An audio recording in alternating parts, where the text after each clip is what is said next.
Hello बच्चों। आज मैं लेके आया हूँ कक्षा 8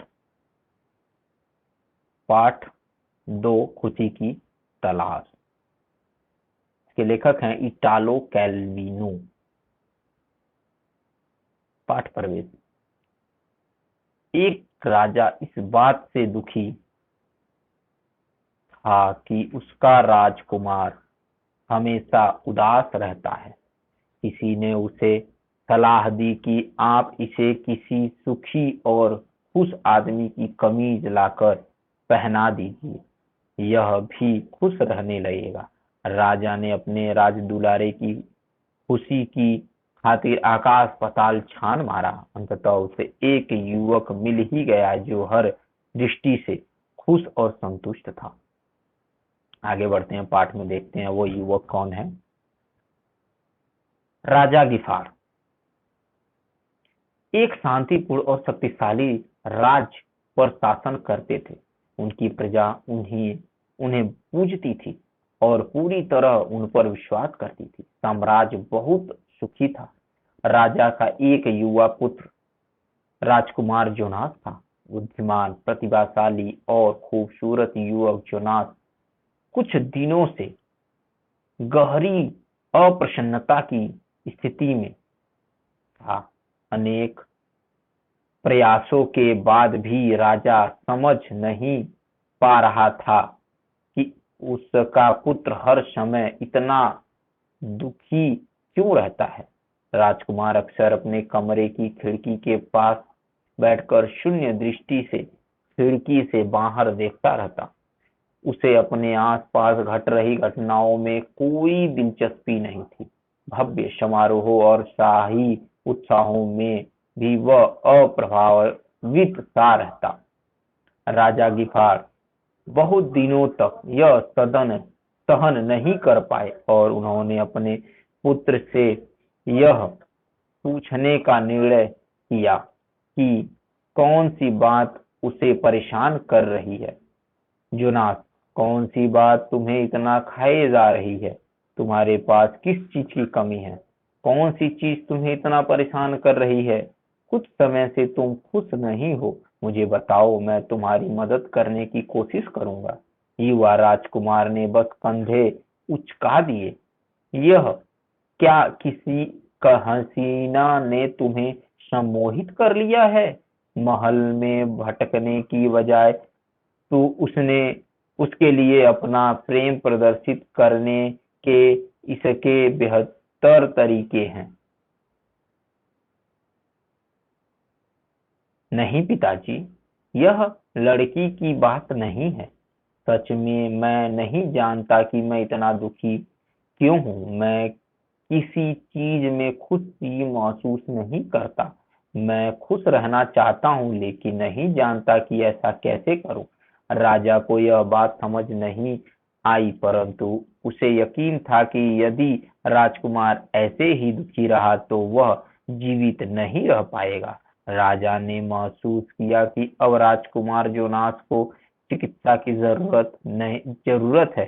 उसने अपने बेहतरीन चिकित्सकों, ज्योतिषियों और विद्वानों के लिए एक फरमान जारी किया कि वे बैठकर यह तय करें कि इस स्थिति में क्या किया जाना चाहिए। लगातार 3 दिनों के विचार विमर्श के बाद ज्योतिषियों ने आखिरकार एक हल निकाला। मुख्य ज्योतिषी जांकलो ने कहा, महाराज, हमने एक मुद्दे पर काफी विचार किया है। अपने राजकुमार की सहायता करने के लिए हमें एक ऐसा व्यक्ति खोजना होगा जो पूरी तरह सुखी हो, जो जीवन से पूरी तरह संतुष्ट हो। इससे कुछ प्रश्न है। मुख्य ज्योतिषी जांकलो ने कहा, महाराज, हमने इस मुद्दे पर काफी विचार किया है। अपने राजकुमार की सहायता करने के लिए हमें एक ऐसा व्यक्ति खोजना होगा जो पूरी तरह सुखी हो, जो जीवन से पूरी तरह संतुष्ट हो। राजा थोड़ा चौंके मुझे एक संतुष्ट और सुखी व्यक्ति ढूंढना होगा। हाँ महाराज, और जब आप उस सुखी व्यक्ति को ढूंढ लें, आपको उसकी कमीज अपने बेटे के लिए खरीदनी होगी। इसके बाद सब ठीक हो जाएगा। राजा ने इस पर विचार किया और अंततः इसके लिए तैयार हो गए। उसने पूरे राज्य में इश्तिहार लगवा दिए कि जो भी एक पूर्णतः सुखी व्यक्ति के बारे में बताएगा उसे बड़ा इनाम मिलेगा। उसने घोषणा की और अपने संदेश वाहकों को दूर दूर तक ऐसे व्यक्ति की तलाश में भेजा जिसकी कमीज उसके पुत्र को वा वो को फिर से जीवंत बना सके।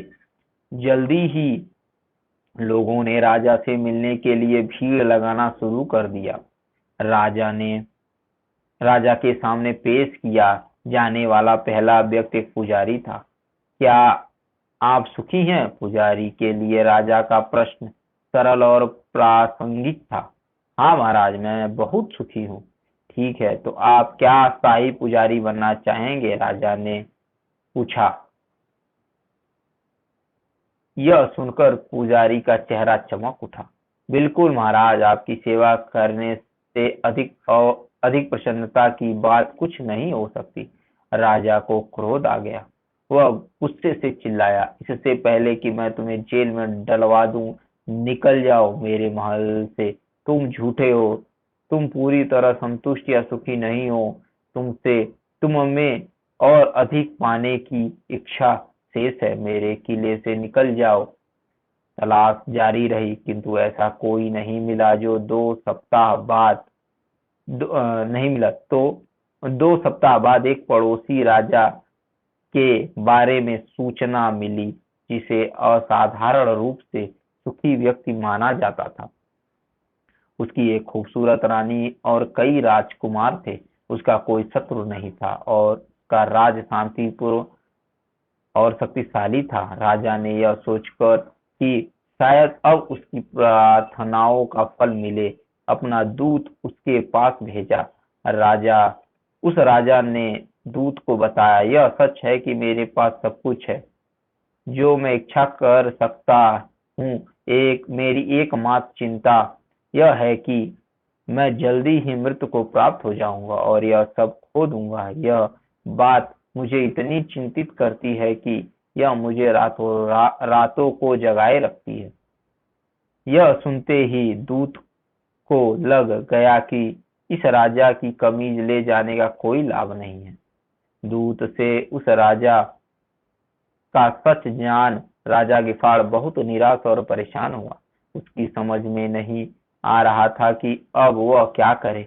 उसका पुत्र दुख की प्रतिमूर्ति था और राजा उसके लिए कुछ नहीं कर सकता था। जब तक कि उसे वह कमीज नहीं मिलती। अपना दिमाग शांत करने के लिए राजा ने शिकार पर जाने का फैसला किया। मैदान में उसने कुछ मीटर दूर एक खरगोश पर तीर चलाया। तीर चौके हुए खरगोश को केवल स्पर्श करके निकल गया और वह जंगल में भाग गया। खरगोश का पीछा करते करते राजा अपने दल से अलग भटक गया। कुछ मिनटों बाद उसने खरगोश का पीछा करने का इरादा छोड़ दिया और अन्य लोगों के पास लौटने का फैसला किया। लेकिन रास्ते में किसी चीज ने उसे रोक दिया। उसकी बाईं ओर एक अजीब सी आवाज आ रही थी। जब वह आवाज के पास पहुंचा तो राजा को पता चला कि कोई सीटी बजा रहा था। उसके सामने सरकंडों के बीच एक खूबसूरत युवक लेटा हुआ था। वह युवक पीठ के बल लेटा हुआ आसमान में तैरते बादलों को निहार रहा था। हे युवक, सुनो, क्या तुम देश के राजा के व्यक्तिगत सलाहकार के पद पर नियुक्त होना चाहोगे? राजा ने पूछा। मैं सलाहकार? युवक आराम की मुद्रा में बैठकर अपनी ठुड्डी खुजाने लगा। वह तो बहुत परेशानी वाला पद है। मेरी उसमें कोई दिलचस्पी नहीं है। मैं जैसा हूँ अच्छा हूँ। राजा का चेहरा खुशी से चमकने लगा। उसने स्वीकारा, तुम ही वह सुखी व्यक्ति हो। ईश्वर का शुक्र है कि आखिरकार एक पूरी तरह खुश व्यक्ति मिला। जल्दी से खड़े हो जाओ युवक। राजा उस युवक को अपने सेवकों के पास ले गया। मेरा पुत्र अब बच जाएगा। अब भी मेरे बेटे के लिए उम्मीद बची है। वह युवक की ओर मुड़ा और गर्मजोशी से कहा, तुम मुझसे कुछ भी मांग सकते हो युवक, परंतु मुझे भी तुमसे कुछ चाहिए। युवक ने विचित्र निगाहों से राजा की ओर देखा। आपको मुझसे जो भी चाहिए आप ले लीजिए महाराज। मेरा पुत्र जोनास मर रहा है और सिर्फ तुम ही उसे बचा सकते हो। यदि मैं तुम्हारी कमीज उसे पहना दूं तो वह बच जाएगा। तुम थोड़ा मेरे समीप आओ। राजा ने मुस्कुराते हुए युवक के कंधे थपथपाए और उसकी कमीज के बटन खोलने के लिए हाथ आगे बढ़ाए। फिर अचानक रुक गया। उसके हाथ नीचे आ गए। सुखी व्यक्ति ने कमीज ही नहीं पहनी हुई थी। राजा को एहसास हो गया कि असली खुशी किसी और से खरीदी नहीं जा सकती। अपने सामने खड़े युवक को इसका जीवन उसके पुत्र के जीवन से बहुत अलग था।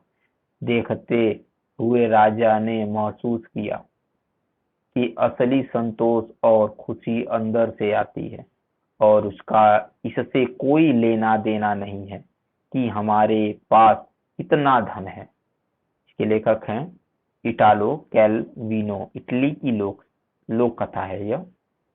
इससे कुछ प्रश्न हैं। ये हैं ये लेखक के पिक्चर हैं, तस्वीर है। धन्यवाद। कमेंट बॉक्स में आप लोग कमेंट डालिए। धन्यवाद। Thank you very much.